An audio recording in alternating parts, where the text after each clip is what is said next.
Okay, hi, my name is Isabel Kaler, and I'm the president of the Engineers Without Borders University of Nebraska chapter. Hello, my name is Henderson Jontion, and I'm the vice president of the University of Nebraska chapter of Engineers Without Borders. Hi, my name is Grace Pone, and I'm the solar team co-lead. My name is Amy Wolterman, and I am the recruitment chair. I'm Stephen Wilson, and I'm the treasurer. I'm Jenny Knudsen, and I'm also a co-lead for the solar team. And my name is Yuzil Ramos, and I'm the Bridge Project Team Lead for our chapter. And we are here to talk a little bit about our experience in the 90-day Equity Challenge. So to talk a little bit about our chapter, we are a local chapter of the Engineers Without Borders National Organization, also known as EWB-USA. We are currently working on 2 international community projects, one in Madagascar and one in Zambia. We also have a 3rd team called the Nebraska team that's focused more on local projects. So to expand a little bit on that, for the Madagascar team, we are working on a solar powered lighting project for schools in a town called Kinjibatu. This project is ready to close out. We are currently in the monitoring and evaluation stage for that project. For our Zambia team, we are currently designing a pedestrian bridge for 2 communities known as Sindoe and Simalunda. This project is currently in the assessment phase, and we are ready to travel this summer actually to go do some surveying work.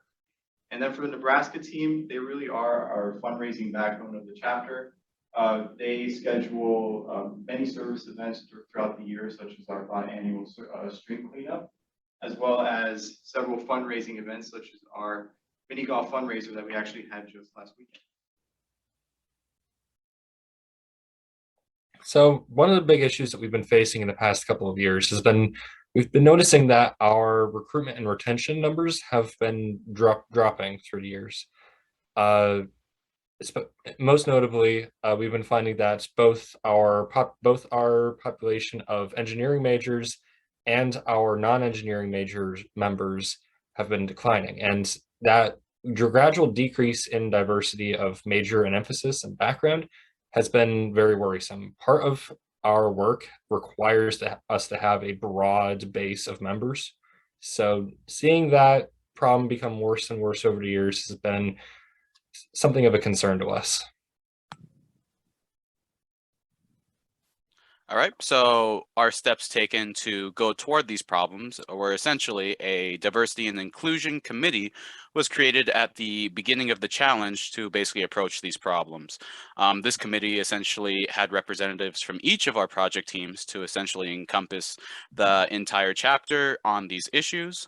Essentially, throughout the challenge, we met bi-weekly in order to address these issues and brainstorm a variety of solutions, basically ranging from social activities to flyers to leadership retreats for our officers to surveys and even event collaborations with other RSOs. Like Henderson had mentioned, the solutions we ultimately went with were flyers, surveys, and event collaboration. You can see this picture of the survey up on the screen, as well as one of the flyers that we used. The reason that these were chosen was mostly due to time and cost. We had limited time in order to enact this challenge, and cost was a concern too.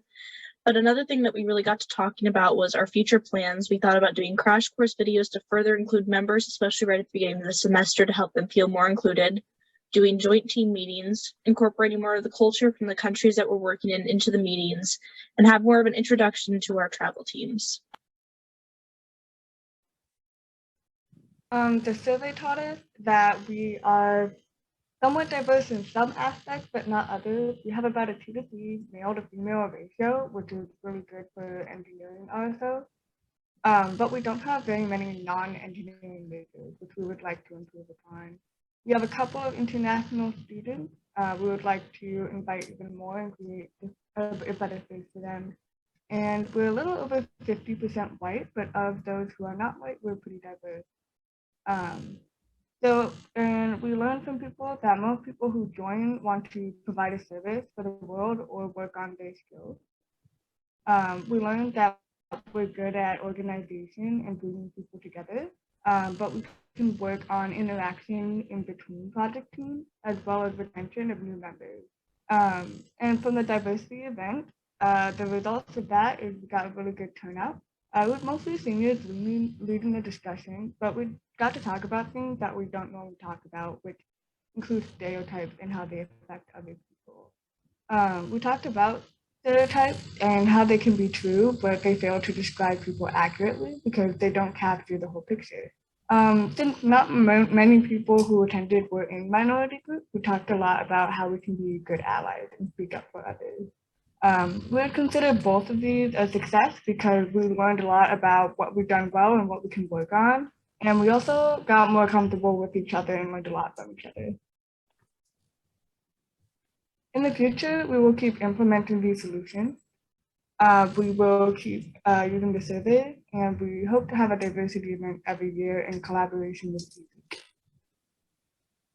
Yeah, so like Jenna said, we plan on having our Diversity in a Dish event every year through our eWeek events that we do every year.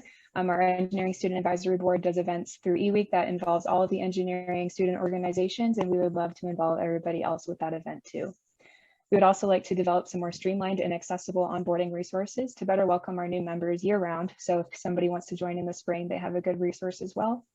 And then we would like to cultivate stronger communication and relationships between project teams in order to improve club camaraderie and just general inclusivity. Recently, our university hosted some student impact awards, and at those events, we won an award for service and philanthropy and for commitment to diversity and inclusion. So we will use these awards as reminders to grow and maintain our commitment to promoting an inclusive environment at Engineers Without Borders and in our campus community as a whole. In conclusion, we learned a lot and we plan to continue to integrate the lessons that we learned.